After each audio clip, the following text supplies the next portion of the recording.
Ladies and gentlemen, welcome to Pharmaceutical Soccer on a different day than we would normally be recording, but we definitely felt the need to have an emergency pod Is that because we release. won? Well, it is partially because we won. Yes, it is good. We did need to make sure everybody got the notice that we did win, even though it was in the ugliest fashion of all time, I would say. But we're not here to talk about that. We'll talk about that next week, Clay. What we're here to talk about is probably the biggest news currently happening in Nashville soccer soccer club history, probably. Like this is some pretty big news, in all honesty, when it comes to Gary Smith being let go from the club as of this morning. Um, yeah, Steve Guppy as well, also being a part of that. I kind of figured those two would be in tandem, leaving the club. Um, Look, I don't think anybody expected this news today. I think this is news that, especially after a win, we were going to see what would happen with the Atlanta results, coming in. But I don't know. Let's just get your guys' first reactions from this. I'll start with you, Clay. Like, this is something we didn't expect, but something we kind of knew might be around the corner. I think it's fair to say that this would have been expected at some point this season had things continued the way they've looked really over the last 9, 10 months. And I said at the end of last season, I've said at various points this season that it is a defensible position to let Gary go.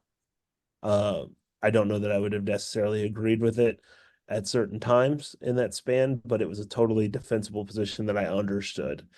As for it happening last night, I will say it was a bad performance. It was one of those where the performance, doesn't match the result. It was definitely a poor performance.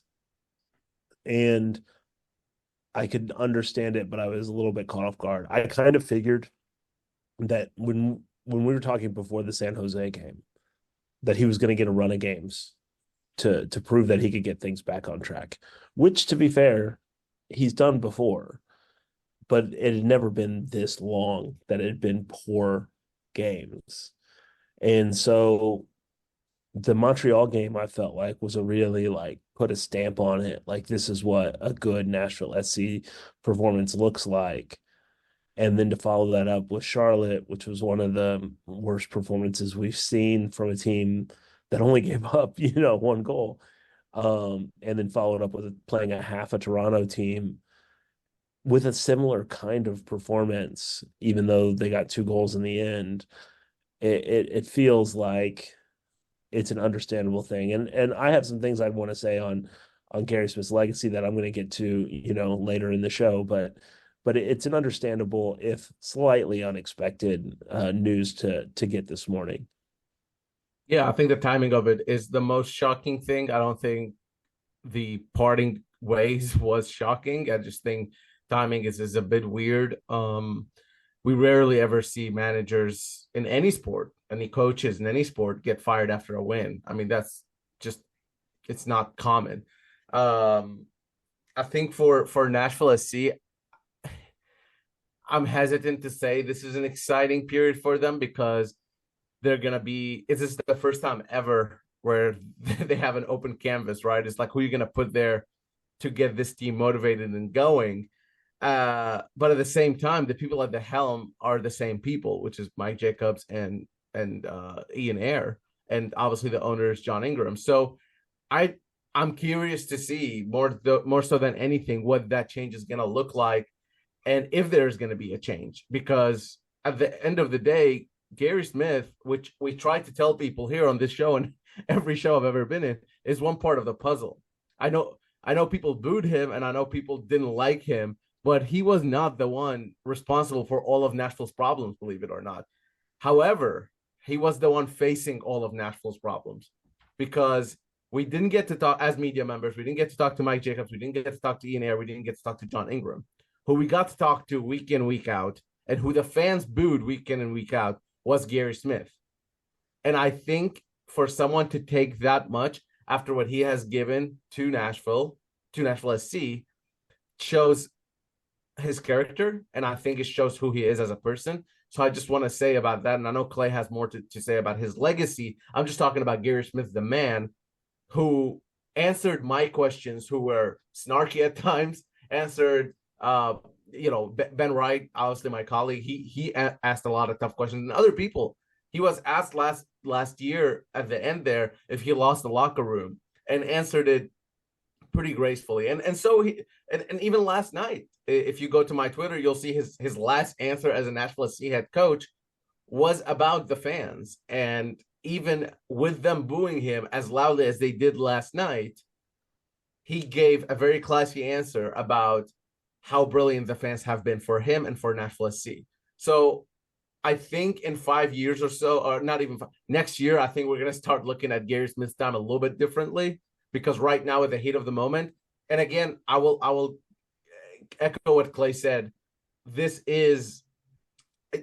think this is justified. I don't think I don't, I'm not here defending that he should have stayed or anything like that. I'm just saying the way it ended might be a little bit, it was worse than it deserves to be ending with a man who has given Nashville a lot.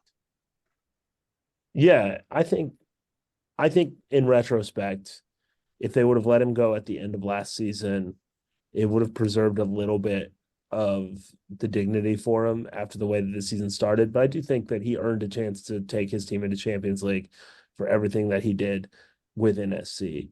And one of the things, to just kind of redirect back to what Valera was saying there, is Taylor Twellman has a post out earlier today about this, kind of taking up Gary Smith's side a little bit.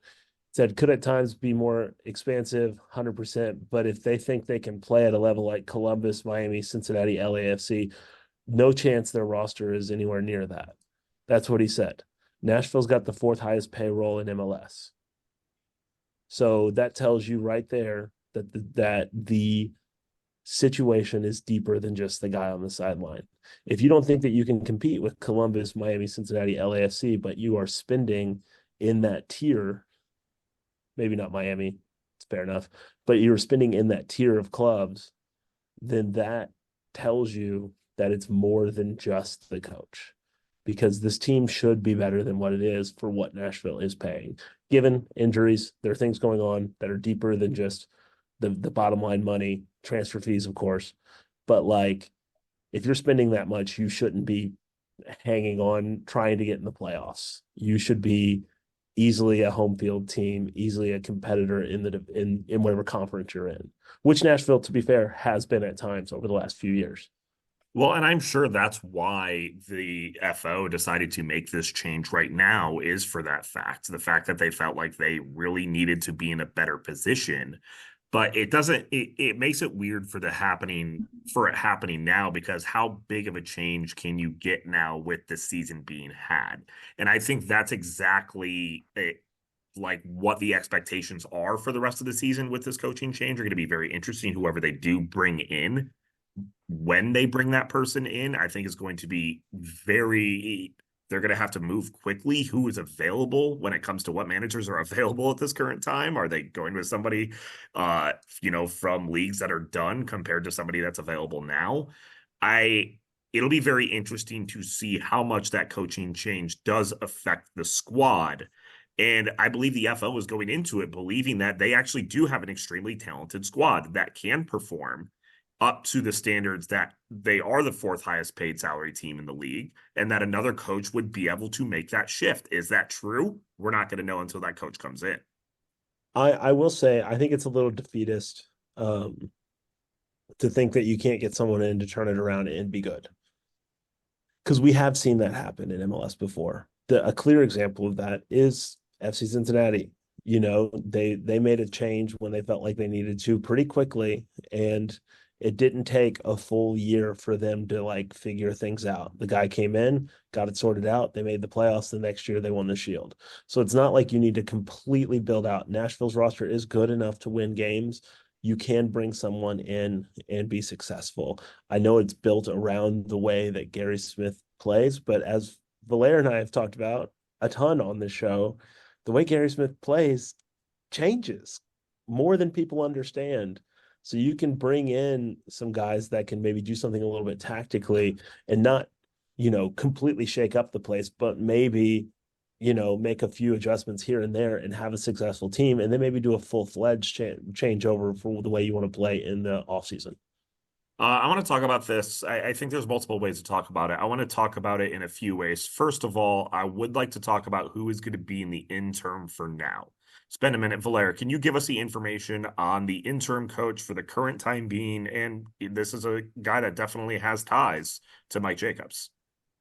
Yeah, I sat next to him in the press box for about almost every single home match since I've been covering the team in the press box. So really nice guy. I'll tell you about him personally before I tell you about his career, because I'm not very familiar, but I know a little bit about it. Really nice guy. Roomba, and I think I'm pronouncing his last name correctly. Montali, I believe that's how you pronounce it. So it's Roomba Montali. Yeah, really nice guy. He started with Nashville SC in 2023. So since last season, he's been with Nashville SC, and like I said, I've talked to him quite a few times. He has kids who attend school here in Nashville, and he talks about his kids, and he talks about Toronto. He loves his hometown. He loves Canada. Again, have been, in terms of just being around him and in a professional environment, he's been a very nice person. For him on the pitch, also he was born in Zambia but grew up in Toronto. He played at UAB in college, and then after that he was drafted by Montreal back in the day, before they were in MLS in 2001, I think. I don't have his thing up. Anyway, he was drafted by Montreal. He did not end up signing for them. He ended up signing for Richmond Kickers shortly after. Played a couple games here and there, and played a few games for Richmond Kickers and around in the U.S. Then he played for the Toronto Lynx, which is another team before Toronto Lynx, right? Lynx, yes, before Toronto FC. And then he played for the Toronto computer software. Got it. Yeah, it's been my head. And then he went to China and played for a couple teams there. Before coming back to Toronto, and then eventually being hired at SKC as a youth coach, which is where the Mike Jacobs connection comes from, Steven. And now he is, and since then he's been the player development coach for Nashville SC in 2023, like I said, last year and this year. I don't think, I mean this respectfully, but I doubt he is the long-term plan here. I think he is definitely a caretaker in a way.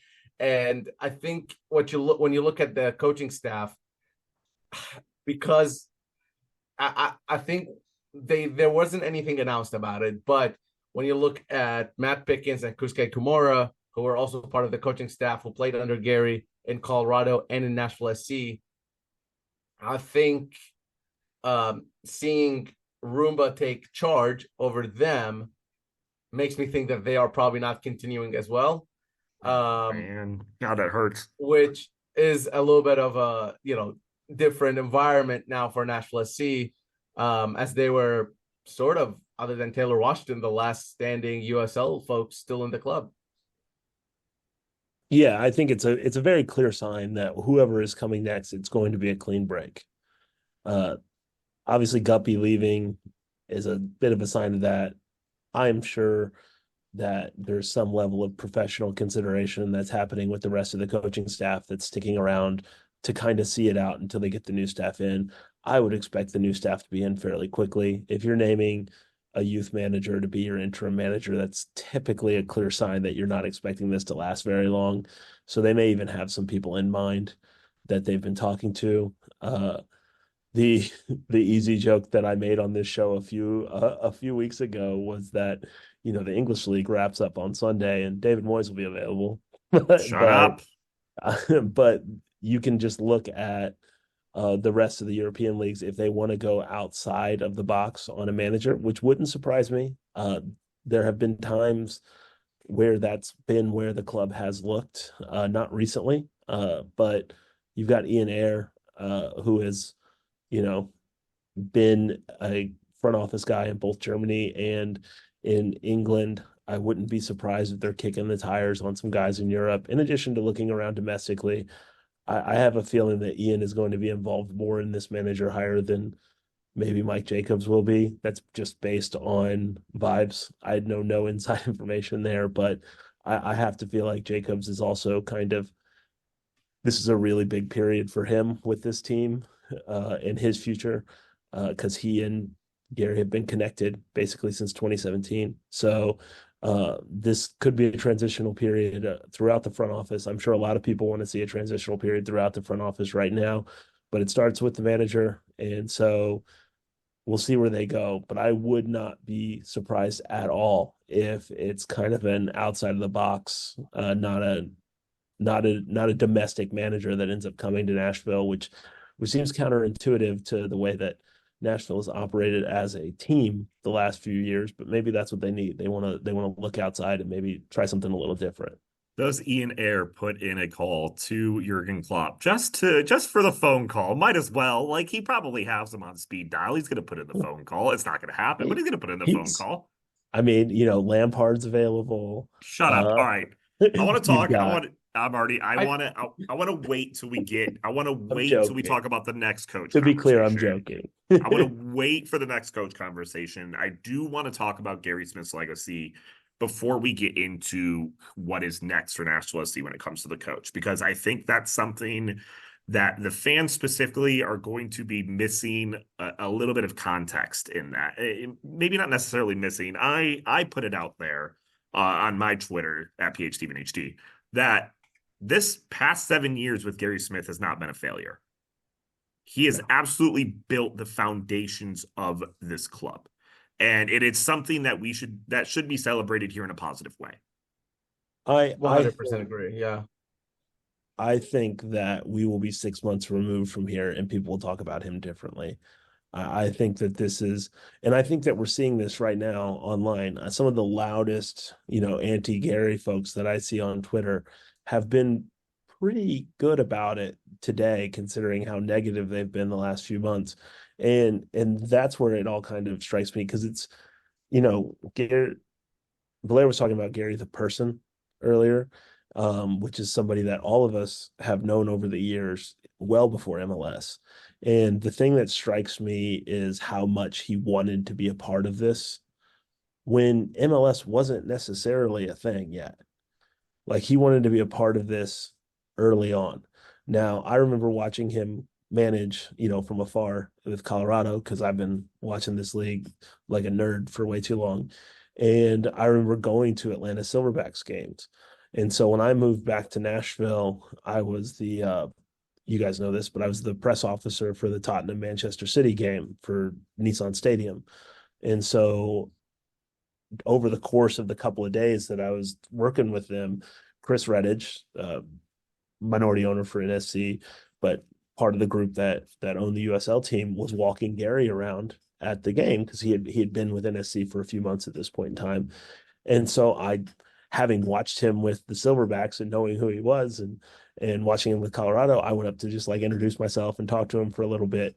And he was very nice, very excited to be in Nashville. And I think you guys have similar stories. But the weird thing to me is this was a nothing conversation, 10 minutes in the middle of this crazy environment with all the Tottenham and City fans and, all this going on. And then I was in Bethlehem, Pennsylvania. And that was the third game of the season in 2018. And I was the only Nashville fan who'd driven up for that game because I wanted to see their first win. And I thought it'd be cool if I was the only one who saw their first win. And I went up there and I got there a little bit before kickoff. And they come out of the tunnel. And Gary, now kickoffs, I say tunnel, you know what it is. They come out of the locker room. I say like right before kickoff, Gary leaves the bench, walks all the way down to me in the corner, like as the game's starting, recognized me from the year before at this Tottenham City game and was excited that I had driven all the way up to go to this game. And that's the kind of person he was. That's the way he remembered people. And, when the idea that like he was the guy to take him to MLS was really cool because we all hung out with him at the end of games, after games in the USL. And so he kind of was a tie to all the good times that we remembered in those times. And I think he was a good level head too, because there was a lot of stuff that happened that first year in MLS. There was a lot of stuff that happened, whether it's COVID, whether it's, obviously the tornado. Um, he had to deal with a lot off the field in addition to a lot on the field, getting the stadium and then the stadium not coming and then the stadium coming. It took a lot to deal with that as a manager, a lot of uncertainty. And I just think and to come out of that with making the playoffs every year, with making a cup final, like these are all things that no one should take for granted. Yeah, for And, sure. I and mean, it's just unbelievable. I talked about a couple podcasts ago, seeing, his son literally grow up before my eyes, being here in Nashville for the past 7 years, from being a kid that started to chant to like seeing him as a grown up, adult that is graduating high school or something like that. And like we all believed most of us did believe that it was the right hire when Gary was made from the USL coach to the MLS coach, because we believed in that cohesiveness. We believed in at least having some of that history tied to Nashville going into the future. And I don't think we would have been as successful without Gary Smith at the helm. I don't know if our teams were built at all with the players needed to compete at a higher level if it wasn't for Gary Smith being there. I mean, there was a reason why we were looked at from all angles going in to our first year in MLS, being like, no, Nashville is going to be dead last based on their roster. And if it wasn't Gary Smith, I think it's a potential that we were. But the way that Gary interacted with people, the way that he formed his image in this city, there's a reason he lasted so long here in Nashville and should be looked at, like we said, in that, I mean, almost in sort of legend status at the club. Yeah, I think so. I mean, he's the only manager Nashville SC have had. So yeah, I mentioned, I did a little instant reaction. I mentioned like he was even the manager of the U23 USL PDL team. Like, Right. He's been here Right. for a while and he's found success moderately. I mean, if you think about the 11th kick of a goalkeeper in a penalty shootout going his way, we're all sitting here saying, oh, he brought the first trophy in Nashville SC history, and maybe things would be different. I think it's time. I mean, he also like he showed up to like the USMNT game. I remember like, taking a selfie with him back in the day. I don't know if you remember back in USL time, and he also like shows up to like he's been around the city and he's done a lot of things, kind of like Clay was saying. I do want to say that after the match on Saturday, Ian Air and Mike Jacobs are both speaking to the media. So I'm definitely looking forward to that, to get some answers and maybe understand their decision a little bit better and understand what they're looking for. And then I think looking forward, this is not the show to talk about like potential hires or anything like that. So I'm not going to go into that part. But there's going to be, I think what I'm going to say is that Nashville SC has a lot to work with the summer window kind of coming up, and as well as some domestic options. So we'll talk about more details later. But yeah, just wanted to hopefully get more of an understanding after the press conference after the match on Saturday. And I just want to get this in because I know that unfortunately we're not used to recording on this day, so we don't have as much time to sit here and boil it all out. But we haven't really talked a lot about Steve Guppy, who is leaving, the winger whisperer, if you will. And I think that when we talk about Gary Smith, we have to talk about Steve Guppy, because the guy who helped turn Hani Mukhtar into an MVP candidate, into an MVP, is Steve Guppy. And Yes. And Hani will he's tell you that credited in himself. that. Yes. Yeah, Hani will tell you that himself. He was not a big goal scorer until he got to Nashville. And then he becomes one of the more prolific goal scorers over a span of seasons that the league has ever seen. And that doesn't happen without the contributions of Steve Guppy. And Hani tells you that himself. And there have been a lot of players over the years that will tell you that the work that Guppy helped put them in their development. I'm sure Jacob Schaffelberg will be the first to talk about him. And I don't think that we can have this conversation about what Nashville's losing. They're losing Gary Smith, the person, and he had a much larger impact. Obviously, he was here before Guppy and he was the manager, and so there's things to be expected there. But I think a lot of the players will point to Guppy too as being an enormous loss in their own development.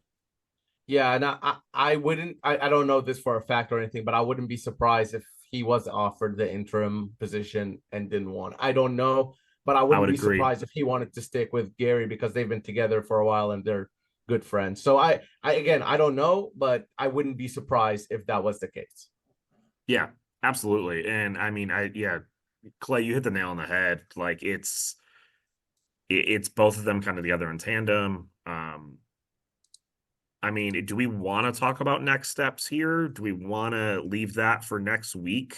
I feel like Me, there's a lot more to flesh out when it comes to next steps. I mean, honestly, this kind of goes to a question that we got after our last episode, which was why didn't we talk about Gary's job security as much? And the story had been because there wasn't much to talk about.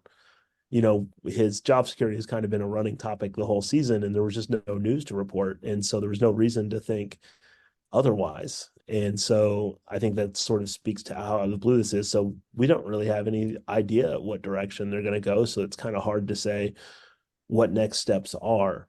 The only thing I would say is that if they're putting the person in turn and they're putting this person in charge as an interim, that doesn't feel like it's a long term, season long thing. That feels like it's a few weeks, month long thing. Uh, Personally, that's the way it tends to work out in other leagues, at least. I will also add that the timing of this might tell us that they have someone in mind, and if they waited longer, they could. There's a possibility that person would, because Nashville SC is the first team to part ways with their manager this season in MLS. In this point last season, MLS, 8 different teams let go of their managers.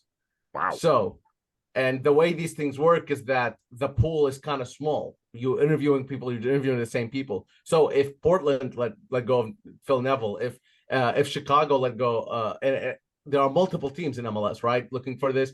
So this could be strategic move to get someone who otherwise might go to these other markets. So I think there's something that tells us about that. But Gary Smith is the first one to leave his post in MLS this season, which I In would addition, never have guessed in my life. I never would have guessed it. well, and in addition to the fact that the European seasons are ending. Yeah. That being said, as a former Chicago fan, all I'll say is that Gary Smith would be a great hire in Chicago, and I'm just going to leave it at that. I think Gary is not going to be out of a job for very long. I don't think so There are a either. lot of teams in MLS that would immediately improve if Gary Smith was hired. He had reached his ceiling in Nashville. He's still a good manager. I am curious what he wants to do though. Like, we'll know, I Yeah. guess, soon, but I am curious if it's very stressful to be a manager of an MLS team. Like, I don't know. He has kids, he has a family. He's done this for 7 years. I wouldn't, if I was him, I'd probably give up because I don't like stress. So like, I'm just It's like, nah, I'm gonna go relax. it's Like, true. I do know yeah, this about Valaire that if he was like put in maybe any I'll sort like of coach a club team, like coach my kid or something like that. It's too much stress, man. You got all these people asking you for stuff. You got people booing you in stadium. I don't want to if deal with we any of that. if we had people stop listening to the show, Valaire would probably quit just because of the fact that if he would get stressed out, man, like he would just be done with it. So like it just happens in that way. Yeah, look, we're gonna have a lot more to talk about when it comes to this, and I'm sure we'll talk about it next week after the press conference on Saturday. We're gonna have a lot more to talk about, but I don't know. I feel weird not ending a show with a prediction. So can we do just random prediction of who our next head coach is? Yeah, but one quick thing, because I just thought about this, and I know I'm violating your heart out, Steven, but you're just gonna have to deal with it. What I will say, particularly enjoyable for me, for Gary Smith going out, he went out with Taylor Washington on the field. He went out with a goal after the 90th minute. Like he went out with, a bang, if you will. And I A appreciate that win. because that is, Gary's late goals and pulling things off that they shouldn't have pulled off with the way It they played. It's like how Gary Smith won it games and was the 100. most Gary Smith win of all time to go out on. Let's be honest. And I was so happy to see it. I was so Yeah. happy to see it. And so that being said, Clay Lassol on Instagram and Twitter. I am not an Instagram power user. Also check out Kicking It 615. I hear they do good work. Also checking out Nashville Soccer Archive, which will now be talking about a second ever manager in Nashville's history. I got to work on a Gary Smith page. And all of that. And my prediction whatever. I said it like a month ago as a joke. I'm going to stick with it. David Moyes. Yeah, let's It go. was coming. I would. I don't think this is happening, but you can follow me at Valeria Below, of course, on everything. But I would love for Bruce Arena to coach this team. I will just go ahead and say it. I so with the timing Again, I think it's about 0% this happens, but I don't know, man. With personally, I would like with the timing, So- I'm very curious. Valer yesterday said that if Bruce Arena got Nashville, he would win a trophy in 2 years max. And I dared him to say it on the pod. next episode. At PH Stephen HD, guys, I gotta go. We don't do these emergency episodes all often. I have an actual job I gotta get to and do stuff. He with. just has to go to lunch. I do. It's true. Matt Pickens is the next head coach of Nashville SC. Right. I don't know who else. I don't have a lot to go through. It's definitely not Phil Neville. So Lampard. I don't. Shut up. All right. Thank you all so much for listening to the show. Ancelotti. Appreciate it. Again, we'll be here next week to talk. Jurgen Klopp. All right. Thank you again so much for listening. We'll appreciate it. We'll see you guys next week at our normal time. Gary, we wish you the best of luck. We really do. All of us here do. Hey, maybe we can get him on an interview now that he's not with the squad. Fair enough. All right. Thanks, y'all. All right. Bye, guys.